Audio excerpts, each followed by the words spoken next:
Folks, welcome to our international podcast, Below the Belt.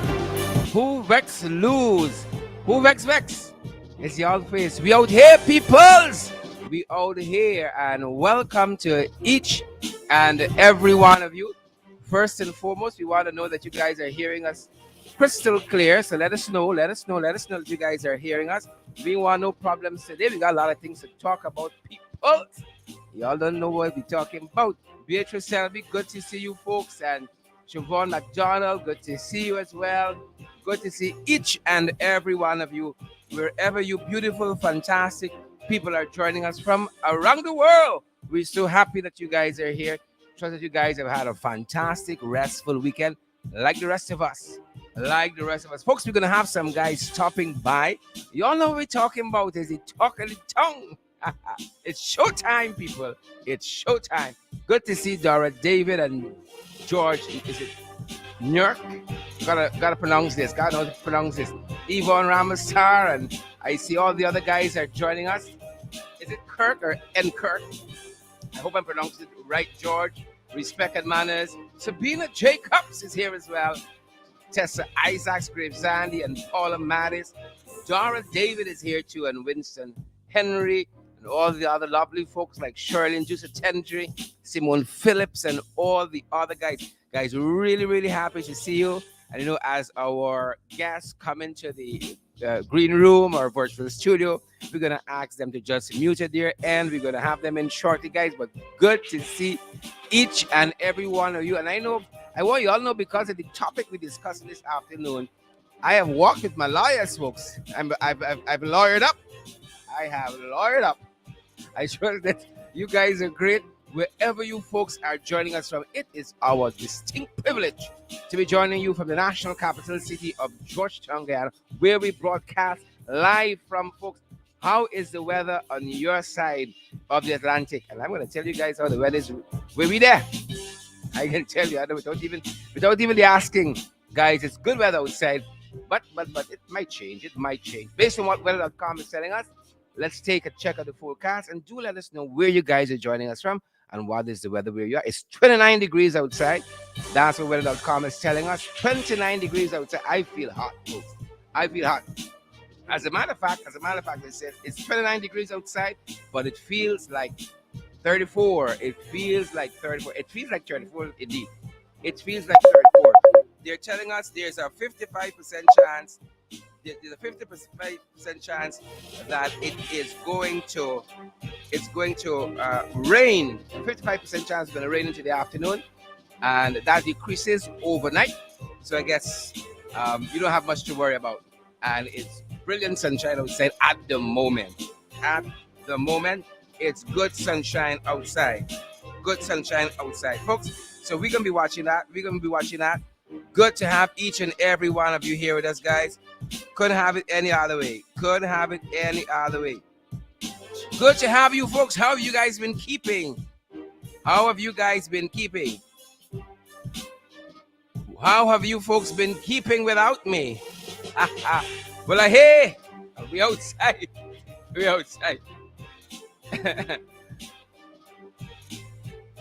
Good to see you, lovely folks. Hope you guys are great. Hope you guys are having a wonderful, fantastic time. And great to see each and every one of you. I just wish to know where this little song is coming from. We're going to find out, guys. But good to have you folks. How are you guys doing? We ain't got to ask you guys to share. We ain't got to ask you guys to smash the emoji button. I hope not. We don't have to ask you guys to partner with us, because you know the drill. Rock and come in. Jenny's Booker. Anjali Abrams. I see Audrey Winter is here. I see Dion Mitchell is here as well.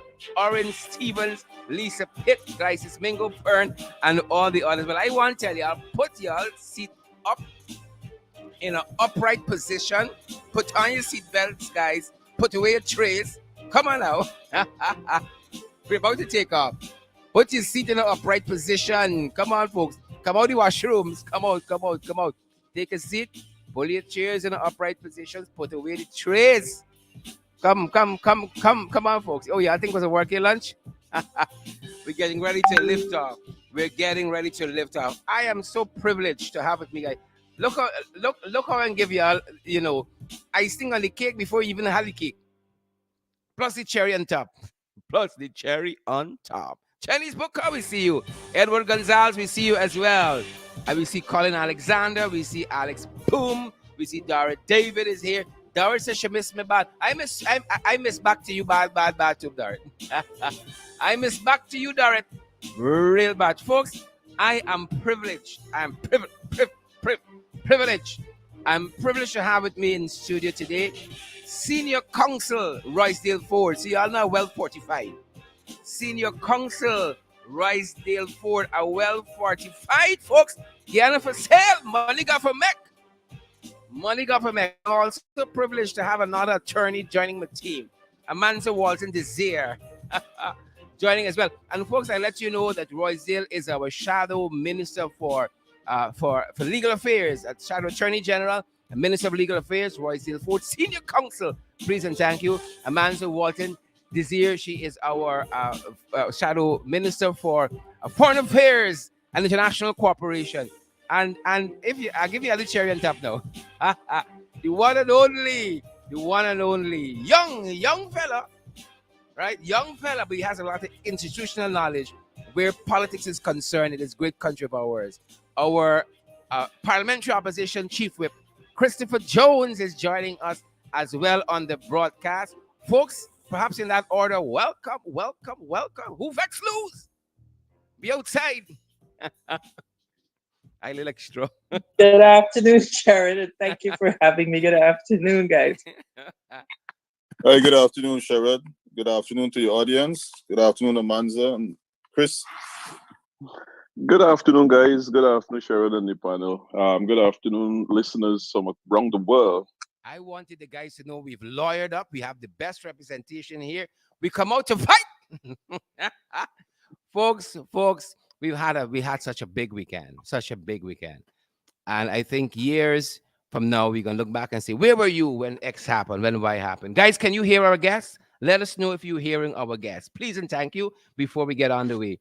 We don't want to waste a word and have to talk over. Let us know you are hearing our guests. Folks, please, I'm waiting for that. Let us know. Let me know that you're hearing all three of our guests. Crystal clear. I see Wilma Grant joining us from Brooklyn, New York. I see Jean Williams says pace and power. Sheila Hazel is here in Wilton Blue. Paulette Hicks is here as well. Nicole Telford says loud and clear. Loud and clear. Folks, panelists, Christopher, Amanda, Roycedale, we knew what was coming. We saw the initial posting. The Vice President, Mr. Jagdio, took first jump. As we see, took first jump, put out part of the interview by international journalist Isabel Young of Vice News. That piece, he put out that piece very early, trying to get ahead of what he knew was coming. Last evening, Showtime premiered the Vice News mini documentary, Guyana for Sale. And those revelations, my oh my, I don't want to preface what you guys are going to say, but give me your initial reaction. Starting with Senior Counsel, I'll take Amanda and then I'll take Chris. Your initial reactions to what you would have heard and witnessed. Sherrod, after listening to and watching the recording from Showtime, I felt compelled to immediately issue a statement because it was very disturbing. I felt that it was some serious and damning revelations, and it was quite explosive. I believe what was revealed in the documentary is sufficient to require the immediate resignation of Bara Jagdeo and the establishment of a proper, directed, and independently driven commission of inquiry. I believe what came out of the documentary shows that really and truly that Guyana is up for sale.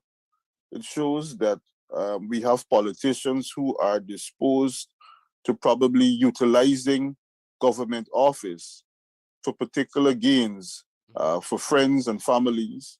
And I believe that it is very disturbing.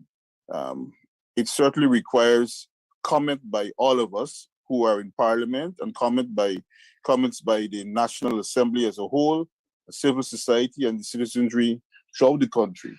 I believe it points to a breakdown of the underlying morality that governs public affairs in Guyana. And we are in a very bad place. In a bad place indeed. In a bad place indeed. Amanza, jumping right there. Well, Sharon, again, good afternoon. I think the documentary simply confirms what most Guyanese already know, that the PPPC administration, and particularly the vice president, runs a kleptocratic dictatorship. And what we are seeing there is confirmation of what we already know, that they are corrupt, that they are only focused on enriching friends and family. From the vice president's own utterances, it is only Sue is his friend, so Sue gets all of the support, bearing out what we continuously say, that you have to be friends and family to be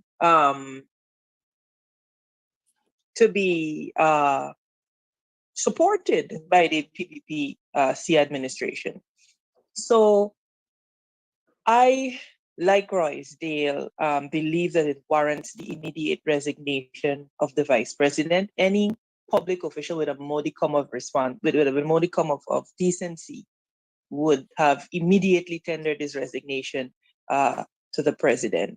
It is disturbing, and I'm sure we will go into it more, but I believe that it is sufficient for the vice president to say immediately he is stepping down from performing the functions of vice president. It is certainly the least that he can do in the face of all of these in the face of the release that we saw. Mm-hmm, mm-hmm, mm-hmm.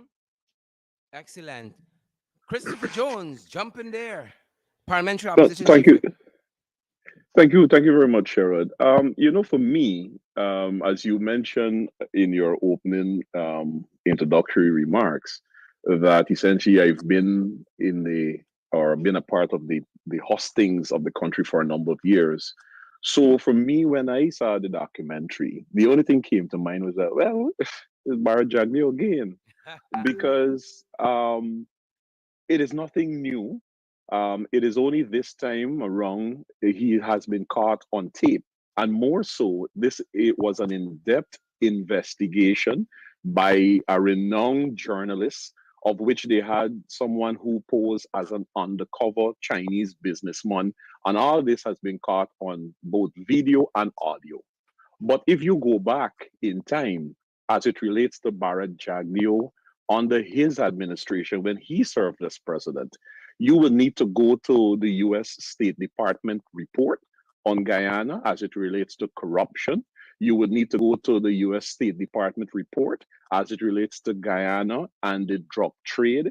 You would need to go back to the US State Department report on Bharat Jagdeo and his association with known drug barons, and the list goes on. So for me, it is just Bharat Jagdeo again. Essentially, Vice News has revealed somewhat of a Victoria's Secret, of which, as Amanzo Walton Desir said, everybody knows. Mm-hmm, Everybody in this country knows the association of Bharat Jagdeo and the People's Progressive Party Civic as it relates to corruption of at the highest level. Vice News just had the opportunity to expose it, and they have it on tape and video. So for me, it is just Bharat Jagdeo again. It is nothing new. excellent. Amanza kind of prefaced made a foray into my other question. In this interview, we see, as Christopher articulated, the Chinese businessman posing Jagdeo at Jagdeo's sprawling estate. One wonders how many other businessmen traverse in and out of there. Sue seems to have evolved since the last time Jagdeo spoke about him as just a tenant. He is now a friend and clearly a middleman, in which Jagdeo says that Sue is his friend.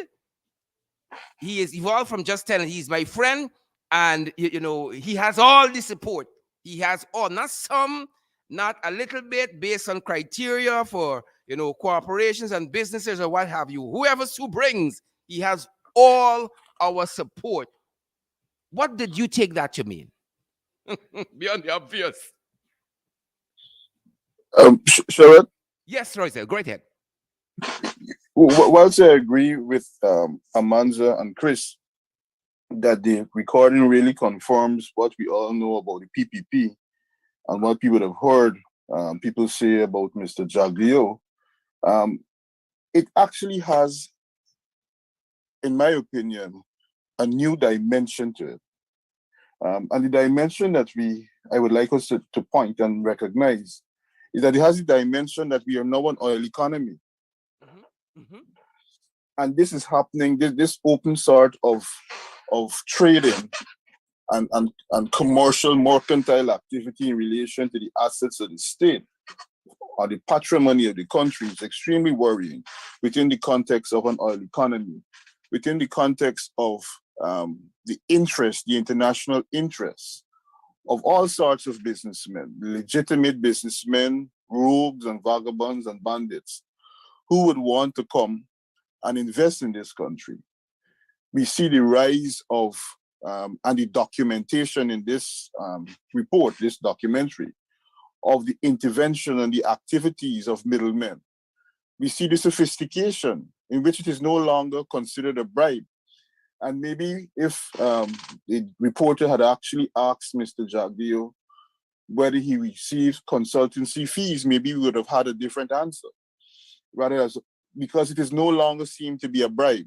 It's no longer seen to be conditioned as a bribe. Mm-hmm. And I believe that these are the new features which emerge from our understanding of what traditionally transferred or happened some time ago. So we see a transference and a sophistication, a sort of refinement in certain activities which should be rejected by the society at large. Yep. Amanzo Chris. Again, here is Starbucks News. Rather, this is Kaicho News this morning saying that on the same question that foreigners know how to get things done because they know which buttons to push. This is the editorial, Kaicho News, and which leaders can make good things happen. They know what it takes to move men in influential leadership positions to see their objectives and respond to their bids. The currency of such conversation is cash and lots of it. Mr. Su has plenty of it, and he is familiar with Guyana's own vice president, who is his landlord and, more tellingly, his boss. We ponder about the meaning that could be attached to that very useful word, boss. Vice President Jagdeo has not denied knowing Mr. Su, who is one clever operator, given his large land holdings in Guyana. Yep. Interesting. Chris Amanzo. Sherrod, it's interesting indeed. And if one looks at the documentary and you are an observer of body language, etc., you will see that all Sue was doing is what he was accustomed to doing. He strolled up into the VP's house because that is the usual business. He could open the door and go in because that is what he is accustomed to doing. Sue had his SOPs. For me, he had his standard operating procedures. Yes, so this was nothing unusual or out of the ordinary, which is why the vice president was you see him being guarded enough to say that, he doesn't talk business, but you also hear him saying that Sue takes care of the business. Yep. Sue handles all of the contracts. For me, Sherrod, you'll recall we have had many discussions on this program where I often lament the breakdown of our institutions and the deliberate undermining of our institutions. And I have put out something where I speak to this because you will recall that when this story first broke and Jagdeo tried to get ahead of it, he put himself out there as facilitating investment, etc. It raises the question then, what is the mandate of the Go Invest? There is a law that sets up an institution, and Section 39 of that law says that the Guyana Office for Investment, established under the Public Corporations Act of 1988, shall be the corporation responsible for facilitating and promoting investment in Guyana. Why then is it necessary for investors to be taken to the vice president's private residence? And why is Sue getting all of the support? Does Sue hold a portfolio in the government? Has Sue been given a mandate by the people of Guyana to look after these agreements? And if Sue looks after the agreements, what is the role of the chief legal advisor to the government, the attorney general? And so this has far reaching implications for the functioning of our institutions. Because when you whittle away at our institutions and you set yourself up as the power center, this is what results: kleptocracy and a country being put up for sale and for barter at the whims and fancies of these men. What is telling to me also is the silence of the defenders and guardians of democracy, the silence of the usually very verbose public, the PSC, Private Sector Commission. Everybody has gone quiet. Let this scandal would have been about somebody from the AP and UAFC overnight. You would have seen calls from all of the chambers of commerce, everybody. But the reality is that all of them have benefited maybe from this type of dealing, and so are now in a position where they cannot necessarily comment. This is dangerous, Sherrod. It is a dangerous development. Our institutions are being undermined. And when you undermine your institutions, you are undermining democracy in your society. And you are heading down the road to an autocracy and a dictatorship. Peter Ramsarup should probably go home. Because he's wasting time. And the super salary that he's getting, go to some other deserving public servant. Because clearly he plays no role. And Amanzo, Chris, and Roysdale, here is a member of the public, Nicole Chelford, asking the question: why is a friend of Jagdeo doing government business? Why are government officials not doing the legitimate work of Guyana?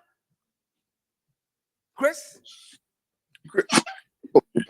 You know, on the same note that Amanza touched on in terms of the private sector commission, I too, in fact, this morning when I woke up and I was checking the dailies, I was actually looking to see statements from the private sector commission and the various chambers of commerce and those very guardians of democracy speaking out on this.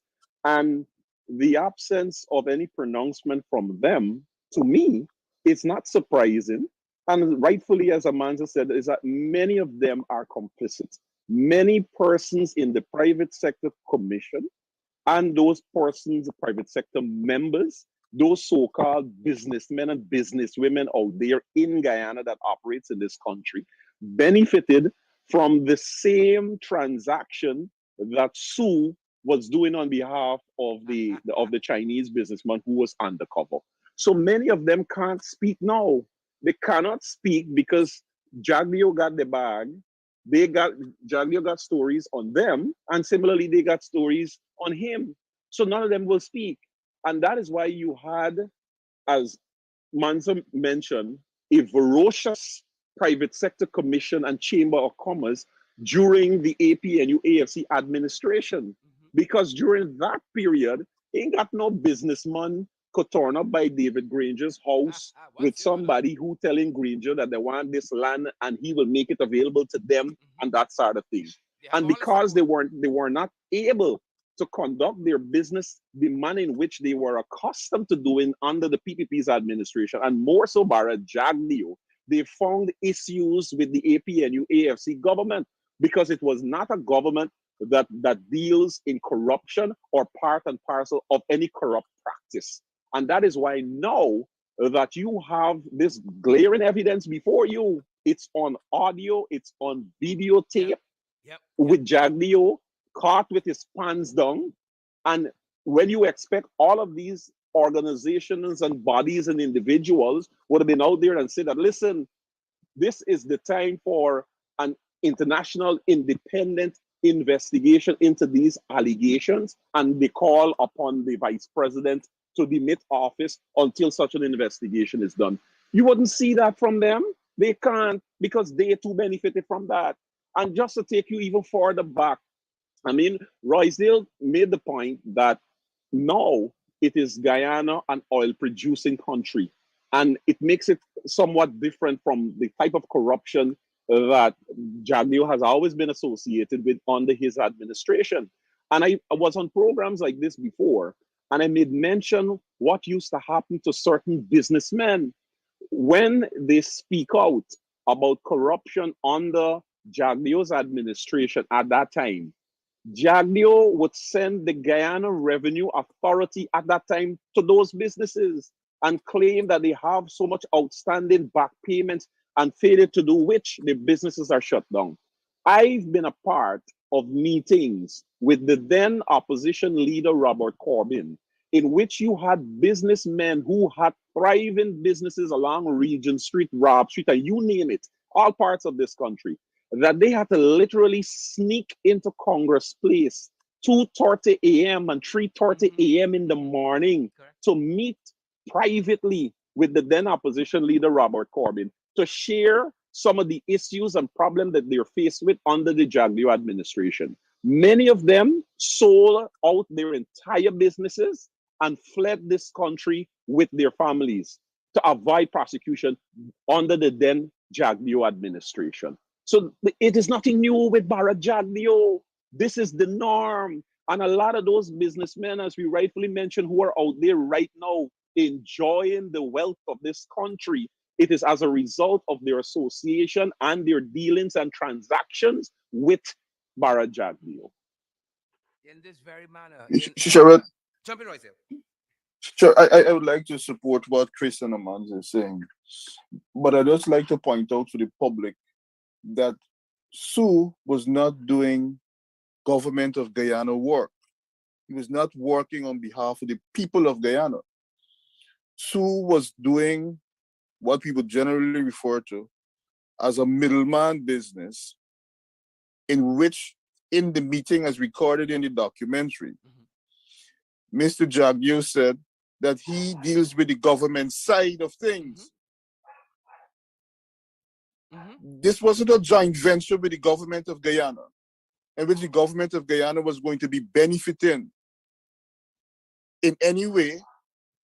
This is a private enterprise, a private transaction, in which he's saying that he represents the government side. Yep. How could he represent any government side in any transaction with any person that Sue is bringing directly to him? The whole thing is preposterous. Yep. And you know, as we're on this tenor, senior veteran journalist Nazima Raghubir, no hint at her age there, I want to get in any trouble, but Nazima says on Twitter just this morning, look how normal it is for a sitting official, a constitutional office holder, to do a potential investment meeting in his home with foreign investment, when foreign investment rather is not even covered in his portfolio. That is exactly the point that I'm making. And now we're in an oil economy. Sherrod, the Guyanese people could really fathom. I want them to really take some time and really think through this thing. The range of possibilities, the range and breadth of such meetings are endless. Who went it's before indeterminable. And who The was type to of follow? In terms of meetings, who else yes. traversed Pradoville to see Jagdeo on missions like this? Who followed Sinsu? And perhaps who have been lined up and might now cancel? Amanda, Chris? Sherrod, the whole, and this is why the questions have to be asked, because it leads you to the exact conclusion that Roysdale just stated, that this is clearly a private transaction. It is clear that the vice president considers Guyana to be his personal property, that he could barter off and trade off at his private residence at will. Yep. So this is why you're asking, so what is Sue's, Who's Sue acting on behalf of? If you take care of the government side and Sue takes care of all of the agreements, what is Sue's mandate? Is he a representative of all of the investors, or what exactly is it? Mhm. And so, in seeking to explain away this, they are creating more questions than they're answering. Well, he said Sue And is a tenant. yeah, but you see, what is important is that the people remember that before Jagdeo understood or realized that there was footage of himself at a meeting with these people, that he said Sue was his friend, is a tenant. Yep, yep, yep. He did not know that these people had him on tape saying that Sue handles all of the agreements. Mhm. And so for that alone, It's a tenant with a lot he of should he responsibilities. should he should step aside for that alone, Mhm. because he denied and He misrepresented lied, the man, sir. the He lied extent. Well, to the country. He well, lied well, and misrepresented the extent of his relationship with Sue. Yep. Sue also did not realize that he was being recorded, etc. And said, no, he never said that. But here you are on tape saying that. Mhm. So they have been caught red-handed, I believe, and a senior counsel say he should resign. I mean, it is the only decent thing to do, and to allow for an impartial investigation into all of this. We must understand what Sue's role is in terms of brokering arrangements, etc. That is the only thing that would restore a modicum of decency. and in addition to what Amanza would have said, Mr. Jagdeo has to come clean and tell us how many of these transactions he had with Sue Mhm. and what were the nature of the transactions and Mhm. what other transactions similarly he had with other people Mhm. that did not form part of any formal government structure. And one thing that he was very truthful about is that he has an open door policy. The door to his own home is open. Father, Uh, y- Chris, Sharon, let me jump in here right jump in, now. Chris. And I want to, well, not necessarily caution us, but rather remind us or remind the nation, because at times we seem to forget things of the past very quickly. And especially, we're making the call for an impartial, independent investigation. I think the emphasis should be placed on international, as in persons from abroad coming to do any investigations here in Guyana. And Because, credible persons from abroad, Chris. and credible persons, correct. Because I take you back to when we had the Phantom Death Squad in operations in Guyana. And there was calls by the joint opposition political parties at that time calling for an independent investigation into these allegations, etc., etc. And the then President Jagdeo announced a setting up of a three-man committee to spearhead such an investigation and to seek the to reveal whether or not there is any government involvement. I don't have to remind you of who were the individuals who were identified to conduct such an inquest and an investigation. But within a few weeks, they found that there is no evidence linking the government. And that was the end of the impartial investigation. So I want to remind us about that and the PPP's track record when it comes to asking them to appoint a committee to investigate and so forth. They identified they identify persons who they already know what the outcome will be, and they put them out there, and then the report comes out and it goes internationally. It goes to the ABCE countries to satisfy them that look, this was done, and they plaster it all over the local media and so forth. That's the end of it. That's what the PPP does. So let us not be taken by surprise if we hear from Irfan Ali such a pronouncement about a committee being comprised to do an investigation to see whether or not vice president is involved in corrupt practices and so forth, because we already know what the outcome will be. Mhm. Just to caution us on that. Yep, yep, yep. folks, we do not operate as a country in a vacuum. We're a country with international partners. We got neighbors. Just recently, the vice president said Trinidad is falling apart. It seems like as though the vice president himself is falling apart now instead.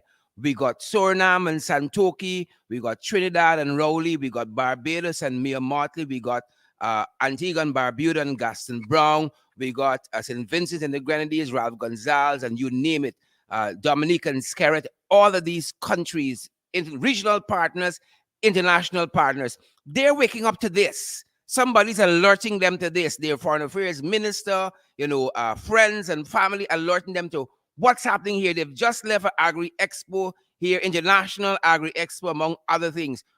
What do you think they are thinking, and having engaged this information when they do should be their posture moving forward with this administration? Quickly for me, I would just want to jump in that. Listen, I would like to hear or see or know the reaction of the Prime Minister of Barbados, Mayor Motley, because Mayor Motley is on record numerous occasions referring to Barrett Jagdeo as her big brother, right? So I would love to hear. Well, if she's going to say that now, or if she's going to be that one head of state who she's known to be across the Caribbean and wider field as being one that outstands, a shining one, if she would echo the sentiments and call for an investigation and ask her big brother, Vice President Jagdeo, to demit office to allow such an investigation. So for me, my eyes are set on the Prime Minister, Mayor Motley of Barbados. I want to hear her reaction to this investigation or news item by Vice News as it relates to her big brother, Vice President Jagdeo. Very well. Very well. Amanda? Royce did? Very well. Go ahead, Roy. Thanks. Sherrod, all I will wish to say is that I've observed that Miss Motley has continued to, at least outwardly, develop a very close relationship with the current actors in this regime. And I would like to say publicly, as a Guyanese citizen and as a member of parliament, that I believe that Miss Motley is doing herself and her personal reputation and that of her new republic a disservice by continuing to fraternize beyond the minimum requirements necessary in relation to them. I believe that her personal reputation, she's just being made or announced to be one of the influential persons, not just a woman, person in the world. And I believe that she ought to exercise a greater degree of caution, especially in light of what is unfolding here and what will continue to unfold. Because I have had some information, and I will not ever reveal the source, that what we saw yesterday is not the end. It is for a mere first part. Well, I was coming there. I was coming this. I know why Royce is peeping the cards here. Great ahead. A peep in your share, a peep in you. Great ahead. Yep, Amanza, sorry. You go ahead. The question I was going to ask as Amanza come in is whether we thought this was it, because Vice News is not known to go halfway, and there was a bribe that was being proposed. One do not get the sense that the bribe was actually paid, and so people think that there, as Royce was proffering there, as a part 2 to Guyana for Sale, in which you might see even more revelations coming out as to the nature of some of these activities. I note one social media commentator suddenly came out this morning to say he has been dealing with Vice News since January. They've been in contact with him. He has met with them. Suddenly, he didn't talk in all the time. Suddenly, this specific social media commentator who has a lot of time for the vice president, right? And who has a lot of other weighty matters he's been dealing with lately.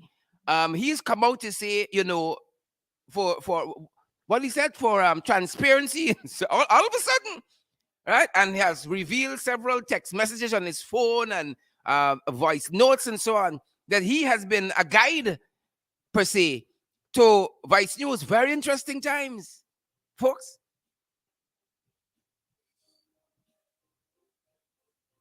Sharon, it's indeed interesting. And I suspect, given the footage that I saw during the 15-minute special, that there is much more available than we have seen so far. Mhm.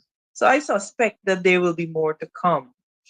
Um, and particularly because the way these things operate, they kind of wait for your reaction to see how far you will go and then present to you the evidence that they have. So it is going to be very interesting looking forward. I look forward as well to see how this is handled by the the international community in terms of particularly those countries that speak about transparency and so on and so forth as to how they handle this. The cocktail of oil and corruption is one that is well known around the world to induce some serious problems within developing nations. And so I look forward to hearing and seeing the reactions over the coming days. But more importantly, Sharon, I look forward to seeing how the Guyanese people will respond to this.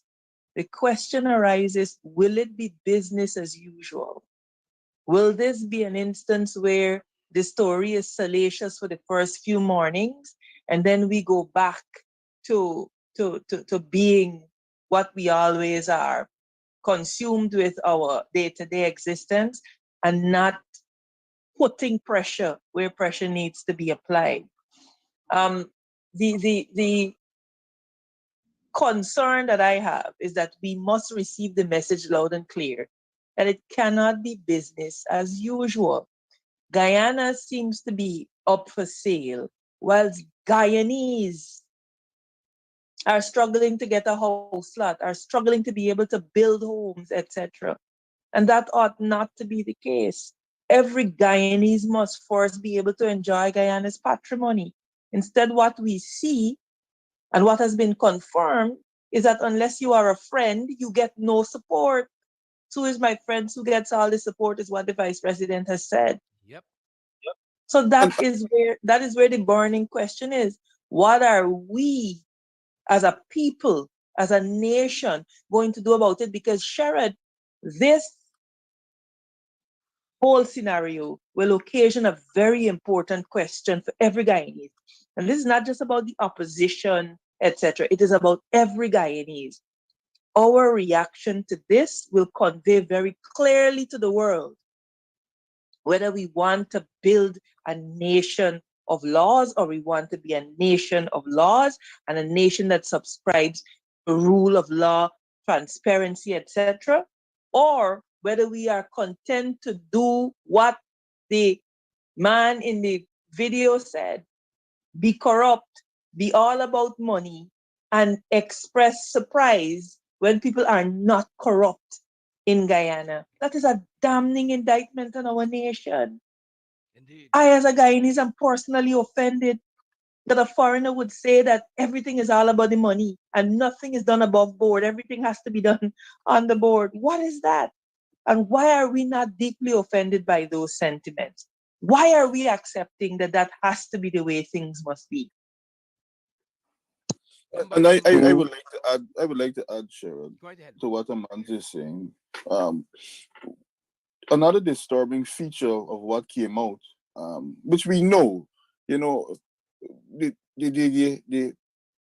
greatest thing about this documentary has been the illumination that it has brought to the dark passageways and to the areas in which we would not ordinarily, and the average Guyanese li- living in Blackbush Polder or in the hinterland or on the Essequibo Coast or in Buxton or even right here in Georgetown, they have not been allowed to before to see these corridors of power, to see these rooms of influence. They're shut out from these areas, from these activities. They're shut out from the back doors. They're shut out from the access through the certain front doors to great and powerful politicians. And these are very important issues. These are the sort of issues that propel social apathy, that propel social conflict, and in the context of our society, may even propel racial conflicts.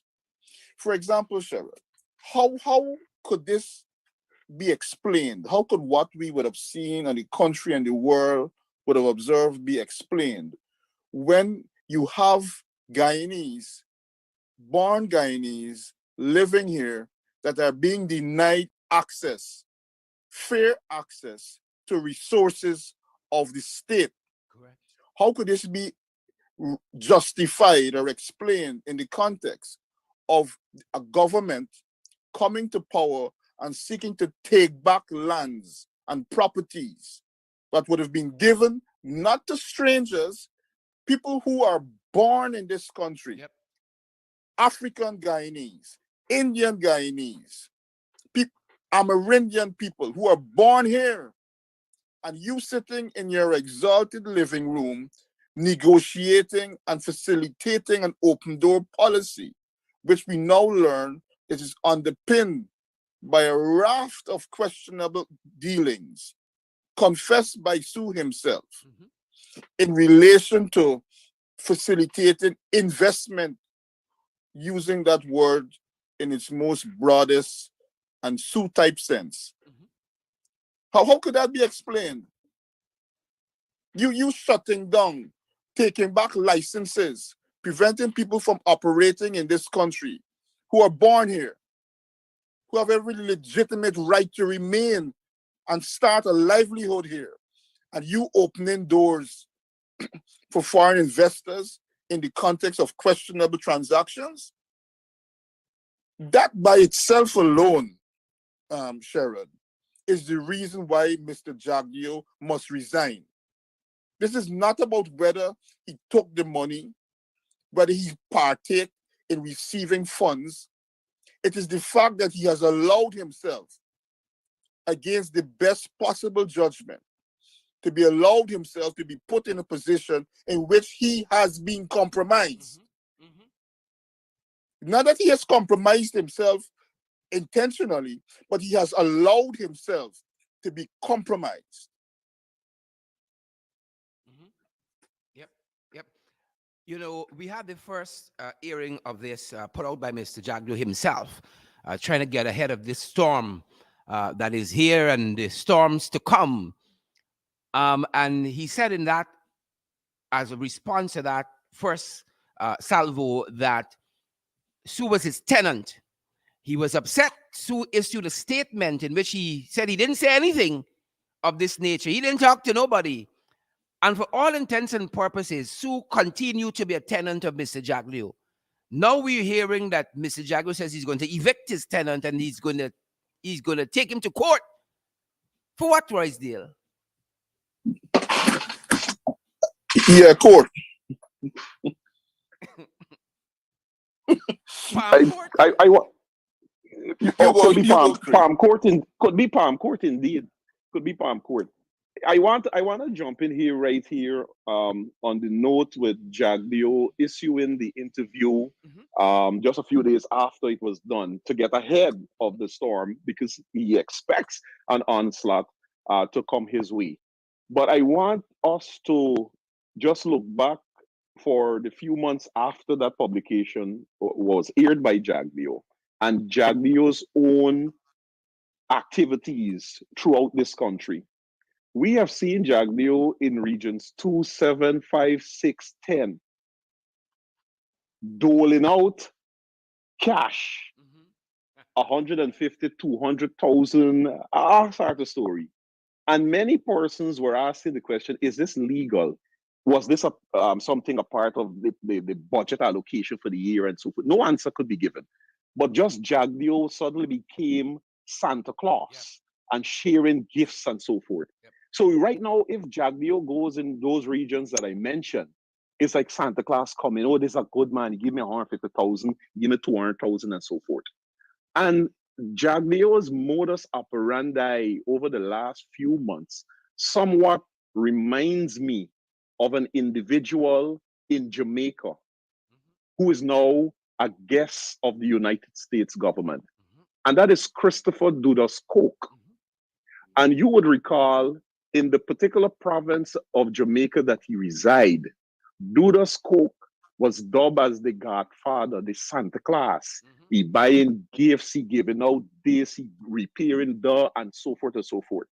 So when the authorities came for him, you had that entire province was standing in defense of the man and so forth. I rather suspect that there was method in Jaglio's madness over the past few months when you saw him in all of those regions giving out 150,000, 200,000 to folks and so forth, because he wanted to build that same sort of relationship with the people. So now that the storm is here, you have all of these people who benefited when Jaglio went flouncing around in all of those regions will come as shield to him. Oh man, does war. Jaglio's a good man. Look, because I get this 200,000, I get this 150, and so forth. So there was method to Jaglio's madness when he was doing this. He thieving, but Sorry? at least he's thieving, but at least he giving us something. Exactly. So there was method to Jaglio's madness. All this was a part to get ahead of the storm and the onslaught that will come. So when you expect to see citizens in various parts of this country reacting to these revelations and so forth, you will have half of the population in a particular region who benefited, like many of those so-called businessmen who part of the private sector commission and private sector members and the chambers of commerce in the various regions who would have benefited, similar to those Guyanese who received the 150, the 200 and so forth. You would see all of them being very mute, having nothing to say, and just to let this storm pass so that Santa Claus would remain. And hopefully in the next few weeks, there will be a next disbursement of resources to them. That is what's happened. So there was method to Jaglio's madness in what he was doing over the past couple of months. Chris, you're absolutely right. But I just want the public to know that what Jaglio was sharing out was not money that could ever possibly have been sourced by any activity undertaken by Sue. That the money that Jaglio would have been sharing out, the 150, the 250 and so on, is money that they're entitled to. It is the state resources. It is the oil money from the Natural Resource Fund. It's their right to get what is being shared out. They're not begging for it, and they don't have to grovel for it. They don't have to go on the knees and roll over and beg for it. They don't have to jump like a dog for it. It is theirs as of right. So if they're sharing it out, take it.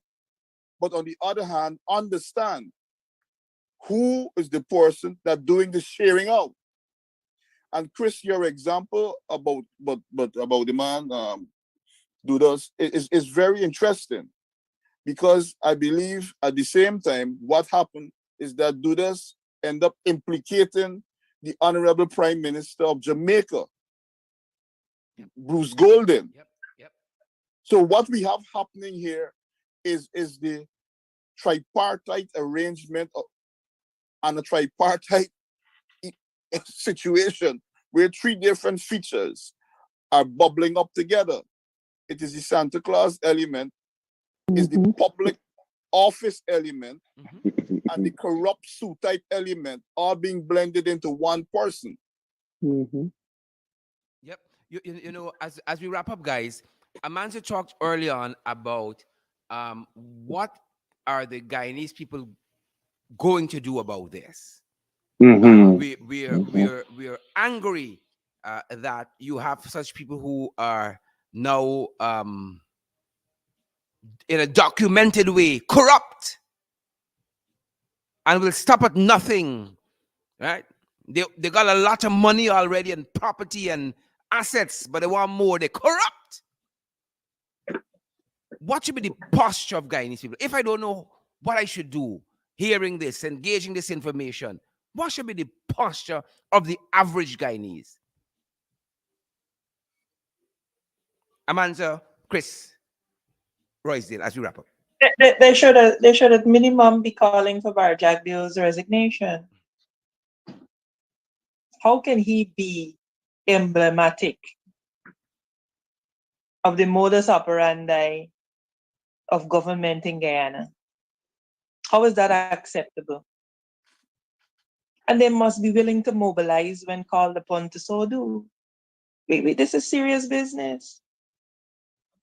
This is very serious business. We are not at liberty to be like the proverbial ostrich and bury our heads in the sand.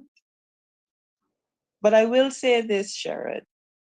You will see over the coming days the reaction, and right now people are very quiet because the usual suspects, the usual guardians of democracy are very quiet because their concern is how do they disentangle themselves from this? Because I guarantee you one thing, if Barjagdio goes down, he will not go down quietly into the good night. And so you are going to see men being very cautious about their utterances. You are going to see a slew of distractions over the next coming days. This will be announced and that will be announced, and public servants may even get their increase that they've been denied for the last 3 budgets. Yes. Right? A lot of things are going to happen. You're going to see a lot of fake news being generated about opposition MPs in an attempt to tarnish our reputations. That is their classic playbook. So because we come out and we speak about it, you are going to see over the next few days, their trolls will be in overdrive. And that is what is to be expected. I will be shocked, and pleasantly so, if Irfan Ali exercises some degree of fortitude and a statement is put out that I have accepted the resignation of the vice president. That will shock me. It will take me some time to recover. But I do not expect to see that. Because again, I hope that we can face what is a defining moment in our nation's history in a manner that our coming generations will be proud of us. That we put we foot down here and we decided, okay, enough is enough. We are turning a new leaf. We want to build a Guyana where there's equitable access to resources, where hardworking public servants don't have to languish whilst these rogues and vagabonds make off like bandits. That Guyanese rank and file don't have to wonder where their next meal is coming from, whilst a Chinese national can stroll into the vice president's residence to transact business and to deal away the patrimony of Guyanese. Enough is enough now. Enough is enough. Indeed. And so the opposition has to play their role, and every Guyanese have to play their role. Labor, I expect to see them saying something about this. I expect all of the civil society, all of them that had something to say when you put out a jingle that was already out there, all of them must now find their voices and speak. Because if they fail to speak now, they would have impugned their legitimacy. They would have lost the right to talk on any other matter. Because this is arguably the greatest scandal in governance history in Guyana. Yeah. And if you don't have something to say now, you disqualify yourself from speaking. Yep. And the Guyanese people can ask, as Irfan Ali asked, where were you during X time? The time of this of Sugate. Where were you and what did you say? Christopher? Roysdale? Listen, Manza hit all of the nails on the head, but just for me to iterate that you will see a flurry of niceties that will come from the People's Progressive Party in the coming days and the coming weeks. And I think indeed one such would be that public servants will receive an increase in wages and salaries. That in itself will shut down the unions from speaking altogether. That in itself will kind of null or make mute many of the public servants who are crying out for an investigation to be launched. So we got to look out for that. Indeed, because that is what they do. As a man just said, that is their playbook. That's how the people operate.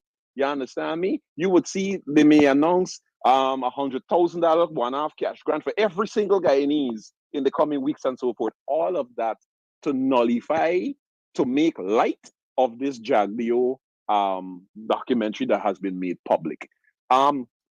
Similar to, I too look forward to hearing from those same organizations. And as Manza said, if they fail to speak now, forever hold your peace. That's right. Because we have seen them jump out and about on some somewhat minor matters, but yet still they have a right to express their concerns on those matters that I consider minor. But this, this involves the vice president, and it's not hearsay. Is he saying it himself in his house, on video and audio, Yep. and you have nothing to say about that? I look forward to hearing from the president. And now we will have an opportunity to find out who really is the president of the country. Because you ask the average Guyanese, they will tell you President Jagdio and second in command Irfan Ali. So we want to see really now who is really the president. And if indeed Irfan Ali is president, and he will ask for Jagdio's resignation.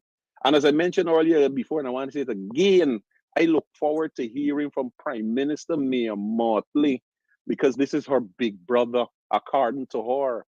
I am pretty certain right now the Prime Minister of Trinidad and Tobago is having a glass of water and he minding your own business. Because I'll talk half and leave the other half for Roysdale. Senior counsel. So, Sherrod, I believe my distinguished colleagues have said all that I wanted to say. But it's just one or 2 points I want to make quickly. I believe that the government will go overdrive and try to share out stuff. But, when will the political abuse of the Guyanese people come to an end? When will the Guyanese people say that you cannot do what you want to do to us and then come back and pay us off with our own money? The Guyanese people will have to stand up for this and to stop it. They'll have to stand up and make it clear to the nation, for future generations, to politicians, that this sort of behavior is unacceptable. Chris, and Amanza and Sherrod, in any democratic society that is sane, which is sane and focused, an incident like this will result in the person having to resign. And to the extent that the government embraces that person, they are punished by the populace and punished by the electorate. There are local government elections coming. There's a national and regional elections coming. You are the true bosses of every politician in this country. Correct. You determine the conditions under which you live as a result of the people that you put in power. And this is a test case for the Guyanese people to determine whether they will punish the PPP and punish Barra Jagdio if they do not deal with this situation once and for all. Yeah. Very well. And well said. Well said. Senior Counsel Roysdale Ford, Attorney at Law Mansa Walton, Desire Parliamentary Opposition, Chief Whip Christopher Jones, Member Parliament, all. Folks, I really want to thank you guys for joining the podcast today and lending so much insight to this very, very damning issue of the Vice News mini documentary, Guyana for Sale. Thanks for joining us today, guys. Thanks for having us, Sharon. Have a good afternoon, guys. Welcome, Thank you. Sharon. Thank you. Thank you. Excellent. folks, as you know, Royce Ford is our shadow Minister for Legal Affairs and the Shadow Attorney General as well. Shadow Attorney General and Minister of Legal Affairs. Amanzo Walton Desir is our Shadow Minister of Foreign Affairs and International Cooperation. And as I've said, Christopher Jones is our Parliamentary Opposition Chief Whip in the National Assembly. All hold those portfolios very ably, folks, and we were so privileged to have them on our podcast today. That's our time. That's our program, guys. We were so especially grateful that you folks showed up today. Carol Roberts and Glycis Mingo Byrne and Whiskey Session. We were happy that Leonard Jacobs was here and Fidel Albert and again Leonard Jacobs. Natasha Singh Lewis is here as well. Good to see you. And Hyacinth Skeet is here. Guys, we're happy that Sadie is here as well. Isabella Butters and all you other great, lovely folks. We are happy that you guys chose to join us today. You know, we can't do this work without you folks. Ensure you share the damn live. Smash the emoji button. Partner with us. And let me go down the road, guys. We're available via Zelle, via PayPal. You know, we're available also via Cash App, via MMG. Available also via MoneyGram and Western Union. Folks, we totally public funded. That means by you the folks to talk the things, folks. We out here, we outside, people. Good to have you guys here with us. Marilyn Thomas and Tanya Cummins and Terrence Beaton and Wendy Rowland. Good to have you, Roberto Ray and Yvonne Ramos and Ingrid King. Good to see you, Bella Mona, guys. Great to be back and great to have all of you with us as well. Have a fantastic rest of the afternoon. We're in the ring at 8, folks. We in the ring at 8. It's going to go down live at 8. Thanks for joining us, folks. Great to have each and every one of you. Stay safe, guys. Stay safe. We see you guys back at 8. Stay safe.